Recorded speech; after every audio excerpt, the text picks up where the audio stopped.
Alors, pour calmer le jeu en nous, pour décharger notre esprit, parce que décharger l'esprit, c'est justement ça. L'esprit bouillonne.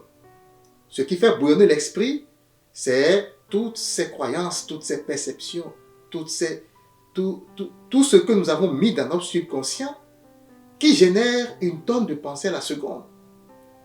L'esprit est confronté à cela et ça génère des émotions négatives. Alors, pour décharger l'esprit, il faut se calmer. La toute première chose, c'est qu'il faut cultiver le silence.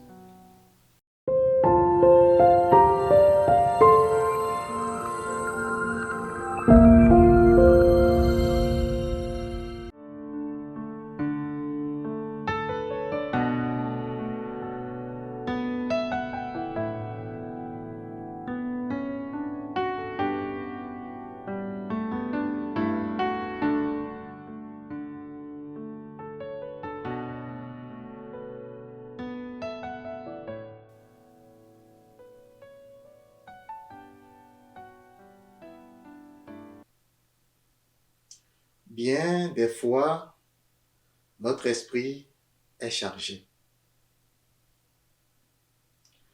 Nos journées ne se passent pas souvent bien, simplement parce que notre esprit est chargé. Quand je dis chargé, cela veut dire chargé de peine, de chagrin, de soucis, d'inquiétude. Et vous savez ce que ça veut dire. Lorsque je me réveille et que ce que j'ai planifié dans ma tête, ça ne se passe pas comme prévu, je suis découragé. Quand je vais au travail et que avec les collègues, ça ne se passe pas très bien, je peux être irrité. Lorsqu'à la maison, avec les enfants, avec mon époux, mon épouse, ça ne se passe pas très bien, je peux m'inquiéter. Aujourd'hui, je peux être en colère, mais ça ne finit souvent pas là. Parce qu'après la colère, je vais penser à l'avenir. Si ça se passe comme ça aujourd'hui, comment est-ce que ce sera demain? Et mon esprit va se balader entre l'avenir et le passé. Mais avant, ce n'était pas comme ça. Il n'était pas comme ça. Qu'est-ce qui s'est passé? Qu'est-ce qui a changé? Et on est tout le temps en train de ruminer les mêmes choses, jouer les mêmes disques. Parfois, ça peut donner les maux de tête. Parfois, on est tellement fatigué. On a besoin de dormir. L'âme est épuisée. Et qu'est-ce qui épuise l'âme? C'est la déconnexion de l'esprit, ce qu'on appelle l'inconscience. Alors, tous les enseignements que nous avons faits jusque-là et que nous ferons encore ont pour but de nous aider à relativiser les choses, de nous aider à comprendre qu'en réalité, tout ce qui arrive, tout ce que nous subissons, tous nos déboires et afflictions ne sont causés que par notre ignorance et notre mauvaise perception des choses. C'est le but. Et à chaque fois, on dit, pour régler ça, il faut élever sa conscience. Alors aujourd'hui,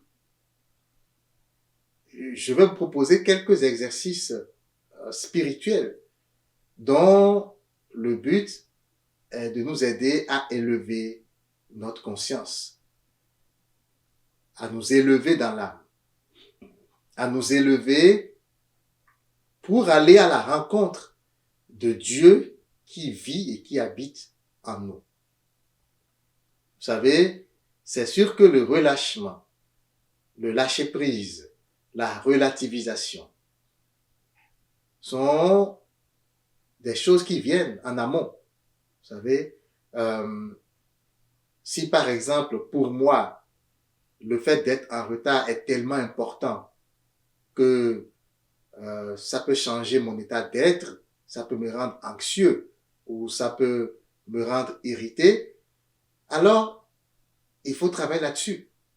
Il faut arriver à dire, même si tu es en retard, ce n'est pas grave. Ce n'est pas ta vie qui est partie. Il ne faut pas avoir peur de celui qui peut tuer ton corps et qui ne peut pas tuer ton âme.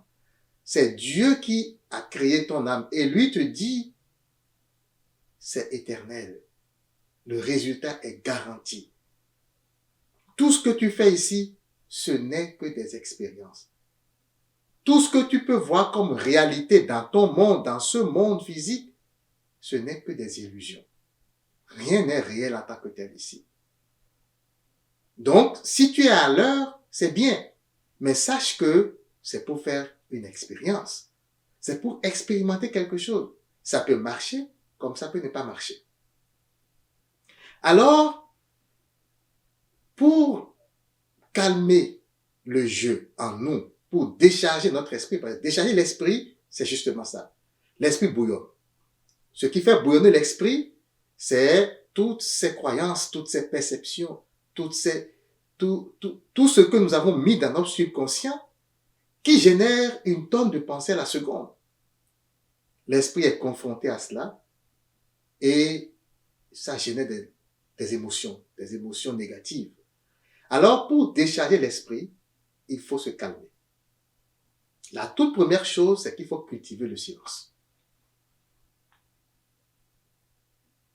Comment cultiver le silence? C'est assez simple. Cultiver le silence, c'est mettre de l'ordre dans le quotidien de ses actions. Si auparavant, je n'avais pas l'habitude de trouver du temps pour moi-même, quand je dis moi-même, c'est moi, en dehors de tout ce que je me suis mis comme charge, moi en tant que moi.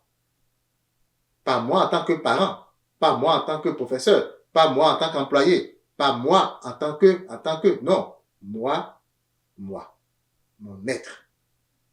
Si je n'avais pas auparavant dégagé une plage horaire par jour, par exemple, où je suis juste là, c'est pour moi. Alors il faut le trouver. Même si vous pensez que vous êtes l'homme ou la femme la plus occupée du monde, vouloir, c'est pouvoir.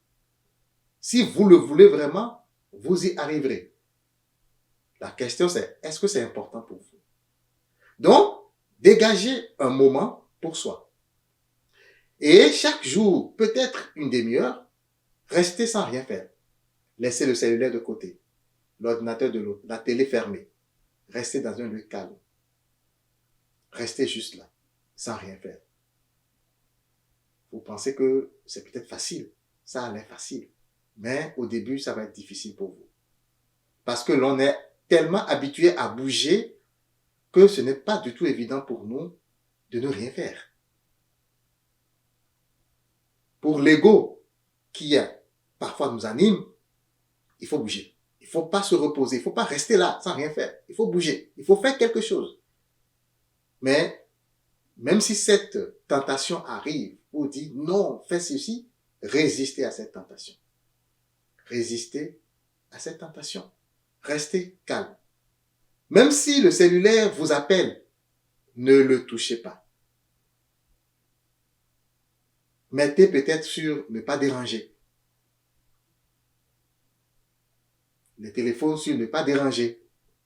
Mettez-vous dans un lieu où personne ne vous dérangera pendant 15-20 minutes ou 30 minutes. Restez là sans rien faire. C'est la toute première étape. Lorsque vous y arrivez, vous allez voir que déjà ça change beaucoup de choses en vous. Déjà, vous êtes plus calme. Déjà, quelque chose va commencer à luire dans votre être.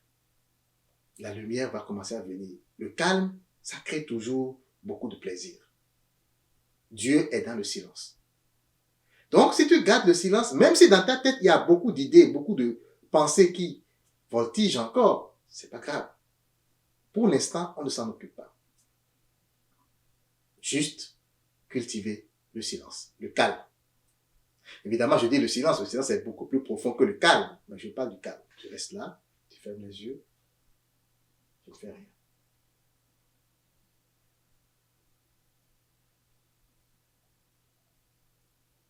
Voilà. Pendant 15, 20, 30 minutes, peut-être même davantage. Le deuxième exercice que je vous propose aujourd'hui, c'est de ressentir l'énergie du sol et des objets que nous touchons dans nos mouvements. Vous savez, on n'a pas souvent conscience de ce que nous faisons. Quand vous regardez souvent vos mouvements à la maison ou dans la chambre ou à la cuisine, on bouge beaucoup, on cogne des affaires. C'est la preuve que nous ne sommes pas là. Notre esprit est ailleurs et notre corps est ailleurs. Nous faisons des mouvements et nous devons cogner des choses, parfois même nous blesser quand on coupe des choses et on se plaint parce que nous ne sommes pas présents. Alors ce que je vous propose, c'est la présence dans divers mouvements, dans diverses activités. Par exemple, la marche. Pour cultiver la présence dans la marche, il faut déjà ralentir sa cadence de marche. Quand nous courons tout le temps, c'est difficile pour nous. On ne peut pas le faire. Lorsque vous courez, c'est difficile de ressentir votre pied, le toucher de votre pied avec le sol. Il faut marcher, tout en ayant conscience que nous marchons. Donc, je marche, et je ressens l'énergie du sol, la réaction du sol sur mes pieds, sous mes pieds, pardon. Je peux aussi cultiver cette présence dans la marche en prenant des escaliers. Si j'ai des escaliers chez moi, je peux monter, descendre, monter, mais en conscience. Je monte progressivement et je sens que mon pied touche les masses de l'escalier. Alors, c'est des choses que vous pouvez faire quotidiennement. Vous n'avez pas besoin forcément de faire un planning pour ça. Mais dépendamment de l'importance que cela revêt pour vous, moi je l'ai fait et je le fais toujours. C'est très important et le résultat est sans appel. Je peux vous le garantir. Une autre chose, un autre exercice que vous pouvez faire dans vos actions, c'est quand vous conduisez, par exemple. Quand vous êtes dans la voiture que vous conduisez. Et ça, c'est très important. Pourquoi c'est très important? Parce que parfois, nous prenons la voiture et nous allons à l'épicerie ou au travail sans même savoir quelle rue nous avons empruntée. Tellement notre esprit vagabonde. Nous ne sommes pas là. Alors, lorsque je monte dans ma voiture, je fais 30 secondes de calme. Je ne touche à rien. Je reste là pendant 30 secondes. Peu importe si je suis pressé ou pas. 30 secondes, je repose, je ferme les yeux, je repose mon esprit. 30 secondes. Après, je démarre la voiture et je dois sentir ma main toucher le volant et tourner le volant et mon pied toucher l'accélérateur et le frein. Je dois être présent à chaque coin de rue.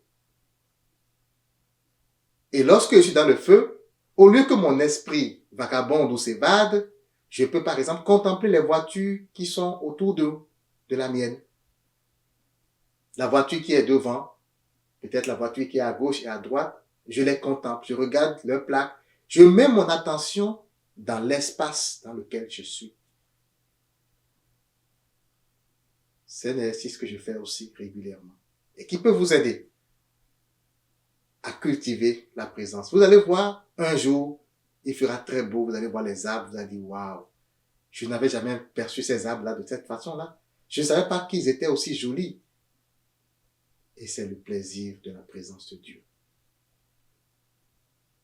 Un autre exercice, c'est quand on s'apprête à manger. Vous savez, la plupart du temps, comme je l'ai dit, on mange comme ça. On n'est pas présent. De la même façon que si vous n'êtes pas présent en conduisant, vous risquez de faire des accidents. Et quand vous êtes présent, vous ne faites jamais d'accident. Quand il dit jamais, c'est vraiment jamais. Si vous êtes présent, l'Esprit Saint vous, vous avertit toujours quand un danger s'approche. Votre intuition vous parle toujours quand un danger s'approche. Donc, ne vous dites pas, ben non, qu'est-ce qu'il raconte? Quelqu'un d'autre peut venir me frapper. Non, ça n'arrivera pas. Vous pouvez l'expérimenter. Vous n'êtes pas obligé de me croire, mais vous pouvez l'expérimenter. Alors, de la même façon, donc, que la présence dans la conduite automobile aide à la sécurité, de cette même façon-là, la présence quand on mange permet de bien digérer. Avant de manger, ne commencez pas juste à manger. Vous pouvez prier et vous restez là. Vous regardez la nourriture que vous voulez manger. Vous regardez la texture, les couleurs, comment c'est agencé, la beauté. Peut-être pendant 1-2 minutes. Et maintenant, vous commencez à manger lentement. Lorsque vous mangez, vous devez sentir le goût sur votre langue et vous devez sentir vos dents broyer l'aliment, les aliments. Et ça, c'est un exercice qui nous permet de manger en conscience. C'est très, très important pour la santé. Si vous voulez avoir une bonne santé, ça, c'est un exercice qu'il ne faut pas négliger. La même chose, par exemple, lorsque je suis sous la douche. Lorsque je mets l'eau sur mon corps, je dois sentir l'eau ruisseler sur mon corps. Si c'est de l'eau chaude, si c'est de l'eau froide. La sensation de l'eau sur mon corps, c'est ce qui dénote de ma présence lorsque je me lave, par exemple. Et ça, c'est très important. Parce que cela nous amène à ramener notre esprit et à ne pas vagabonder. Ça fait partie de ces exercices que nous allons faire quotidiennement et qui vont nous permettre de pouvoir renouer contact avec le Père qui est en nous. Voilà juste quelques exemples d'exercices pour ce qui est des mouvements, lorsqu'on fait des activités. Mais il y a également les exercices méditatifs. J'avais dit au début, il faut cultiver le silence. Ça, c'est en amont à tout. Le calme et le silence, c'est très important. Les exercices méditatifs permettent d'élever l'esprit. Lorsque nous nous asseyons et que nous commençons à garder le calme, nous allons voir que les pensées vont commencer à défiler dans notre tête. Le premier exercice, c'est de devenir observateur de ses pensées. Il ne faut jamais étiqueter les pensées. Il ne faut pas les juger. Il ne faut pas dire, oh, ça c'est bien, oh, ça c'est mal. Ce n'est pas le but. Le but, ce n'est pas de colorer une pensée. C'est de l'observer. Qu'elle soit ce que vous appelez bonne pensée ou ce que vous appelez mauvaise pensée, c'est une pensée. Pour l'instant, c'est d'observer les pensées. Lorsqu'on observe les pensées, au lieu de dire c'est une pensée positive ou négative, il faut sentir la pensée défiler. Il y a des pensées qui sont plus lourdes. Ces pensées sont souvent des pensées qui appellent des sentiments. Alors, vous allez voir comment vous vous sentez au contact de telle ou de telle pensée. Les pensées qui vous font sentir agréablement, donc bien, ces pensées, vous pouvez les retenir. Les pensées qui vous font sentir mal, vous ne faites rien. Vous ôtez juste votre attention de ces pensées et vous vous concentrez sur d'autres pensées. Ça, c'est le premier exercice. Observateur de ces pensées et ôter l'attention sur les pensées les plus denses, donc les plus sombres, et mettre son attention sur les pensées les plus pures, donc les plus joyeuses, on va dire. Dans un premier temps, c'est ça l'exercice. Dans un second temps, c'est de dépasser la pensée. La vraie méditation, c'est ça. Aller au-delà de la pensée. Parce que quand vous allez au-delà de la pensée, vous découvrez ce qu'on appelle la conscience. Vous découvrez l'âme. Et là, ça permet à votre esprit de dire bonjour mon âme. Mais pour ça, il faut aller au-delà de la pensée. Mais comment on fait? Vous devenez observateur. Donc, vous êtes présent à vos pensées. Votre attention est sur les pensées en ce moment. Ce qu'il faut faire, c'est lentement glisser votre attention sur les sensations. Vous allez voir en vous, il y a peut-être une chaleur qui s'élève, votre cœur qui bat, votre respiration. Mettez votre attention sur ces affaires. Ce qui se passe en vous, à l'intérieur. Et vous allez voir les pensées vous partir. Peu importe les bonnes ou les mauvaises, il n'y aura plus de pensées. À un moment donné, vous n'allez être présent qu'à vos sensations. Et après, vous pouvez encore glisser un peu plus loin. Ôtez votre attention de ces sensations et vous allez voir que vous tombez dans le vide. Ce vide dans lequel vous tombez, c'est votre âme.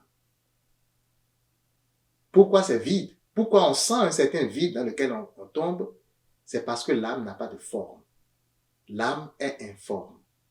Donc, lorsque vous tombez là-dedans, vous sentez, c'est du vide. Tout ce que vous sentez, c'est l'être. Je suis, c'est tout ce que vous sentez. Donc, c'est cette méditation que dans certaines personnes appellent oraison. C'est du cœur à cœur avec son âme. Okay? Vous tombez là-dedans. Vous pouvez, c'est très agréable. Vous passez du temps. Et plus vous le faites, mieux c'est. Plus vous êtes habitué, et vous allez voir, ça change la vie.